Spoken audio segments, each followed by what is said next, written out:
you to be able to use not just for Zoom, but for all the different sessions that we as Knowing Technologies has been offering. So let's start by me sharing my screen so that I can talk you through this presentation, and we'll get started. Here we go. So like I said, my name is Iman. This is the bit.ly or the website for you to be able to utilize. It's going to be updated day to day, and you can also scan it with your QR code. For this week, if it would let me go to the next slide. This is me, and this is my team. I see here that I got a chat, so I want to make sure. Oh, you're welcome, Mark. I'm an educator, and all of the people here in the instructional innovation team are also educators. So we all know how this goes. It's been a crazy couple of weeks, especially with the onset of coronavirus, for us to be shifting into distance learning. We are part of the instructional innovation team for Knowing Technologies. What that means is that we help educators around the globe basically learn how to meaningfully infuse tech into their classrooms. So obviously, as you can tell here with COVID-19, our job has totally amped up. Right here is the lineup for the week. Last week, we started with a whole bunch of sessions, and this week we cut back a little bit to introduce one main session a day. So today is all about Zoom, getting started with Zoom and next steps. Tomorrow, we'll talk about Google Drive and Docs basics. We're going to talk about assessment because that seems to be a really hot topic. A lot of people have been asking about that. And Thursday, we're going to talk about clips. And Friday, we're going to talk about brain break strategies because that's also really important, especially for the littles. If you want to sign up for any of them, you can click on the link and go for it. And lastly, as I said before, if you have any questions, email us at info@knowingtechnologies.com. We'll be able to give you any follow-up questions. And just remember, you got this. I mean, we're all kind of flying by the seat of our pants. All of us have to adapt in some way or another. And so we're doing the best we can. And wherever you are, you got this, and you're probably already doing a wonderful job because that's what educators do. So let's get started. This is all last week. I'm going to fast forward. As you can see all the cool things we talked about. Today is Monday, and on Monday, we're going to talk about Zoom introductions and basics. If you have any questions about, let me refresh the page. What I did was I had my slides, there it is. If you have any questions about specifics with Zoom, regarding like Zoom bombing, I know that's something that's been a really hot topic lately. Save that for the next session. Today, I'm really just going to talk about the basics. So we'll start by talking about an introduction to Zoom. What is Zoom? Zoom is one of the many video conferencing solutions that are available out there for educators to use. A lot of teachers are using GoToMeeting. A lot of teachers are using Google Hangouts. But Zoom has lately been very versatile, especially for the learning space. It offers things like hand raising. It offers things like changing the host. It allows you to do things like breakout rooms, allows you to do one-on-one sessions with your students. So if you're not teaching like a class, you can do one-on-one sessions, has whiteboard features, has a whole bunch of awesome different things that allow you as an educator to support your students. When I jump into showing you how to set up your account, I'd like for you all to take this link right here, the one that's called Step Guide to Zoom, and bookmark it. It's a living document that is invaluable. And it helps you with all things Zoom related. It starts with getting started with Zoom, shows you some live trainings, gives you some tutorials, even shows you things like troubleshooting if you run into an issue. So I encourage you to bookmark this and keep it with you because I've definitely used it myself to make sure that I know how to be an expert in Zoom. So that's the first resource that I want to make sure that you have. I'm going to move into talking right now about how to actually set up your account. And I don't just mean setting up your account in general, I mean setting it up for your learning space because there are some certain features that would be helpful for you to have on or off in order to support the best community that you can for your students. Later on, after I show you how to set up your account, I'll give you some tips and tricks on how to manage your kids, whether you're teaching kindergarten, first grade, or 12th grade, whether you're teaching certain subjects, doesn't matter. And then later on in the session, I'll make sure that I give us time for some practice and questions. Okay? So in order to set up your account, the best thing to do to see all the settings in one is to open up your browser, open up a new tab, and then you want to go to zoom.us. Yes, you can set your preferences in the actual Zoom app itself, but it doesn't give you all the details that you might want to use, especially when you get into the advanced features. So when you go to zoom.us, you're going to click on sign in. I'm gonna sign in with one of my many accounts because I have so many accounts, as you can see right here. I work with a lot of different schools. Oh, one moment.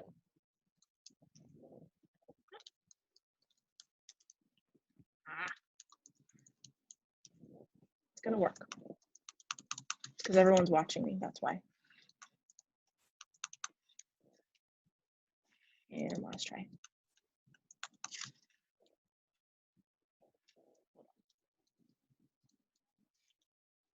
I'm gonna stop the screen share for a second so I can make sure that I'm actually putting in the right password, and I'll show you what I'm looking for right here, okay? One moment. One second. Technical difficulties. We're gonna get there. Give me a moment. Check to make sure that my password is correct because I was using a certain setting that I shouldn't say. And I am almost in. Almost in. And I'm ready to go. Okay, I'm gonna go back and share my screen. So, as I was saying to you, when you log in, you're gonna see right here that you have your session set up. I recommend for you as an educator, if you are going to be seeing a class over and over and over again, to just schedule a meeting and keep the ID the same so that it recurs over and over again.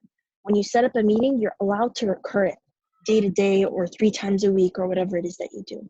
But that's not what I want to show you. What I want to show you right here is on the left, there's a button called Settings. These settings go very, very basic, and then they go really, really detailed. As you can see, you can choose options like, do you want your video to be on as a host? Do you want your students' videos to be off? What do you want to start your meeting as? I've seen teachers do it both ways. Some teachers like to have their participants' video on because they want to make sure that the kids are not in bed.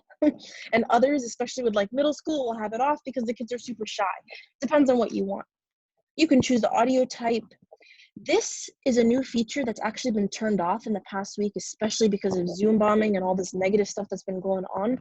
It's actually turned off for the students to be able to join before the host. And I would actually recommend that you don't have that option on, because if you have the students able to join before the host, that could be a liability issue. It depends on the age, obviously, but I recommend to have this off. And by default, it used to be on. You can use a personal meeting ID, you can require a password. These are all things that I'm going to cover in the second session. But I recommend for you to go through this and see what works best. Maybe, for example, you want your students to be muted upon entry because when they come in, they're all loud and they're rowdy, right?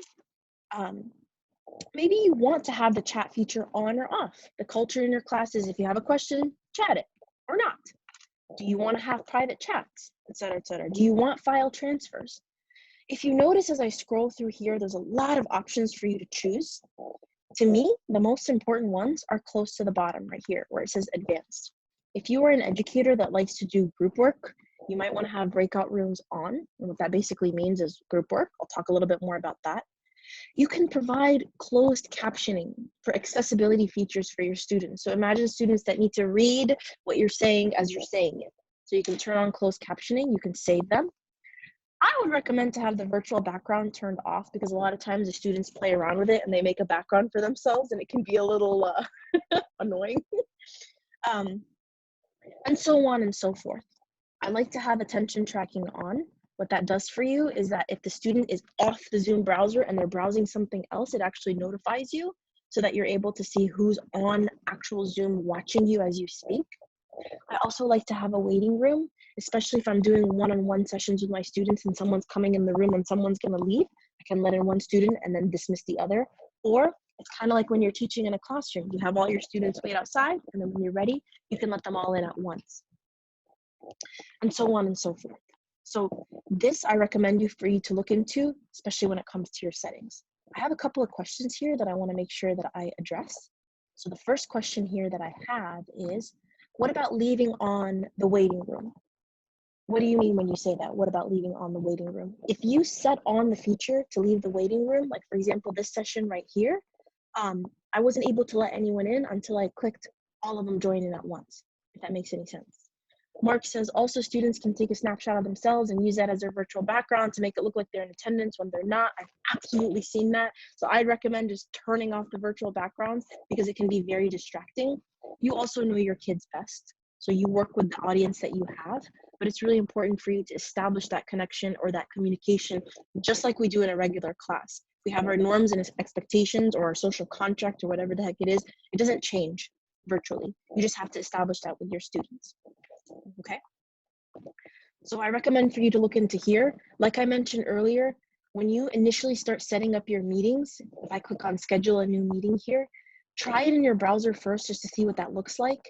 As you can tell, you're going to name the meeting, you say the time, you can select if it's a recurring meeting. Because of what's been going on before, I do recommend that you require a meeting password. Even if you teach younger students, give that password or code to the parents or guardians, because when it's a public URL out there, anybody can join your meeting and you don't know what you're going to see. Okay, and so as you can tell, there's also other options in here. Okay. I'm going to go ahead and pop back to our presentation. I don't think that I have any questions for now. So I talked about an intro to Zoom. I talked about setting up your account. If you have any issues with setting up your account, there's a Zoom Help Center here link that you can access, and it's given by Zoom, and it provides amazing resources on what to do if you want to troubleshoot. I've definitely used this myself. I want to get into the main part of the session, especially if you're a new educator to using Zoom, and that is how do I actually use this in my classroom? So Zoom's been around for a really long time. Most people use it for conference calls or for their companies. It has a different flavor when it comes to actually using it in your class. So I have this really helpful, resourceful article here called Tips and Tricks. And I'm also going to share with you some things that I've noticed depending on the grade that you're teaching. Zoom for little itty bitty kids is very different than Zoom for older kids. Also very different if you choose to do asynchronous learning versus synchronous learning. So I'm going to go ahead and click on this, and I'm going to talk you through a little bit of them and show you what my experience has been as well, because I've worked with educators of all levels. The first thing you want to think about is when you are educating on Zoom, it runs very similar to the way you run a class in a regular classroom. Okay, if you are used to making a plan, if you're used to starting your class a certain way or ending a certain way, those components of what makes a beautiful lesson doesn't change. It's just the medium with which you use to do it. So for example, if you start a class with your students every day with a warm-up, do the same thing. The warm-up can look a little bit different. It can be something like an interactive pear deck slide, for example, or it can be a collaborative whiteboard. But if you have something to start your class, then start your class the same way. Some things I've seen with some educators is that because the kids really miss each other, actually, there's a huge community piece to this virtual thing that people don't really talk about too much. Some educators give the first 5 minutes of class to just have the kids talk to each other. So they just unmute and they're like, talk to each other. Some educators choose to end the class that way and they say, nope, I want to start the class with a warm-up that I need the kids to respond to. So whatever it is, have some sort of cadence on how to choose to start your class. And I'm talking synchronous learning, not asynchronously, obviously. As an educator, you want to make sure that you're prepared. So I recommend that you are always in the class before the kids are, and keep your waiting room at bay, or don't let them join unless you're in, because you don't want to walk into your room when there's kids there. Okay. If this is your first couple of weeks using Zoom with the kids, just like you establish a social contract in your class or etiquettes on how you do things, do the same thing on Zoom, okay? Some educators like to have the kids raise their hand to say something. Some just say, unmute yourself and ask a question, it doesn't matter. Some say, you know, you need to have your computer in a certain place and you need to be dressed a certain way and you need to do this and you need to do that. Whatever it is, you do have to sit with yourself as an educator and communicate that to your students. It's very important to communicate that to the families as well, because everyone's kind of in this together, okay? I recommend in the next session, I'm going to talk to you a little bit about breakout rooms and group work and collaborative opportunities. There's so many different ways to do that. But what you do want to keep in mind is that your lesson cannot just be you talking. And we know that as educators, we don't just do that. We don't just lecture in the day. Anything that you do, even if you're a science teacher. I mean, I used to be a science teacher. I used to do labs all the time. There are creative ways that you can think about how to do labs, how to do discussions, how to do whiteboarding together in a class. And these are the topics of a lot of our Spark discussions, by the way. Okay. There are important tips on how to teach over video. As you can tell, it's really important to be able to see each other because so much of what you do, you can pick up from the way people speak or what they say or what they do. There are other things, little tips that I can show you. So for example, some educators find it very, very important for them to be able to write. Like they need to write on a piece of paper, and that's fine. Some other educators are like, you know what? No, I have an iPad, I have a phone, I need to be able to deliver using that way. That's okay as well. The beautiful thing about Zoom is that you will notice when you host a meeting, or even right now as you're with me, if you hover over the bottom of your Zoom interface, you're going to see a button that says share. Okay. When you click on that button that says share, there are so many different ways to share. Currently, I'm sharing with you my desktop, which means everything that I see on my computer, you see. But you can also share an iPhone if you have it with a cable or via AirPlay. You can share an iPad. You can share a tablet. You can share a whiteboard, and the kids can annotate on it with you. And so it's super versatile. Another thing, like I was saying, some teachers like to write with their hand. So I've seen educators start a Zoom session on their computer and then have themselves log into Zoom as a student with their phone, prop their phone up, turn on a camera, and write on paper. And that's a way to do it as well for your students, whatever works for you.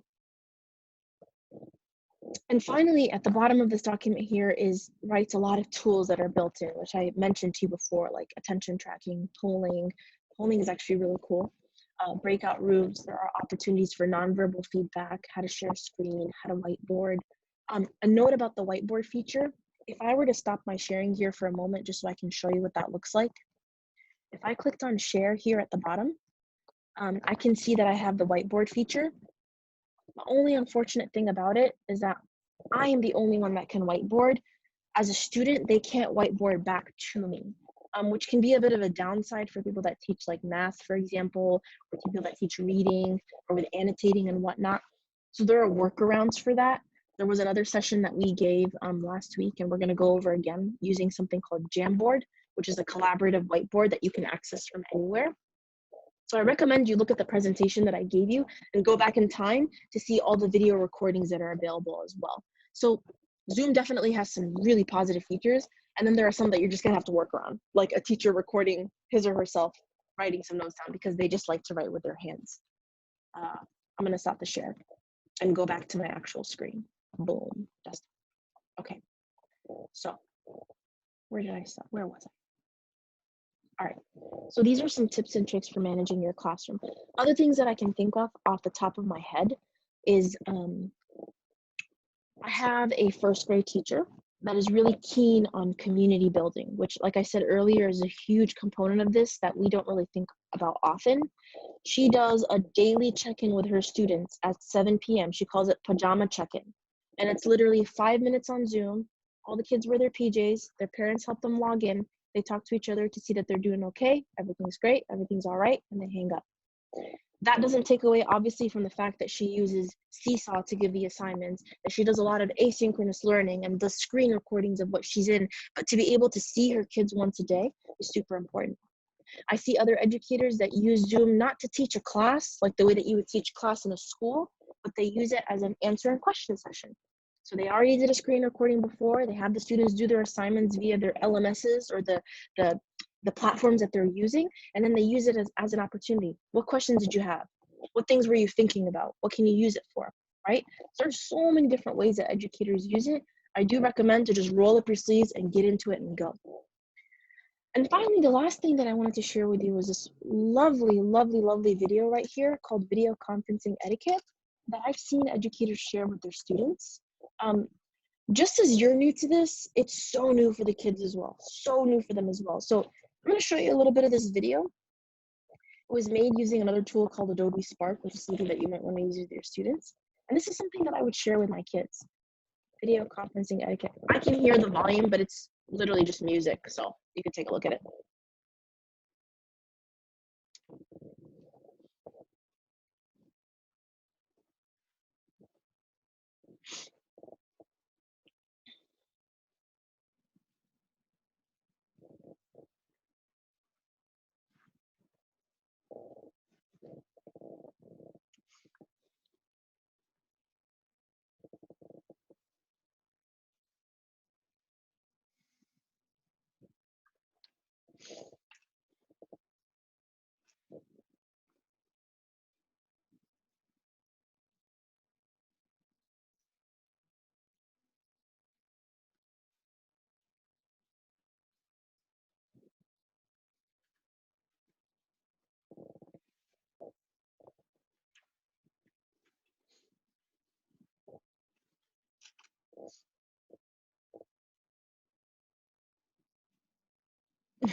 That's a little hard.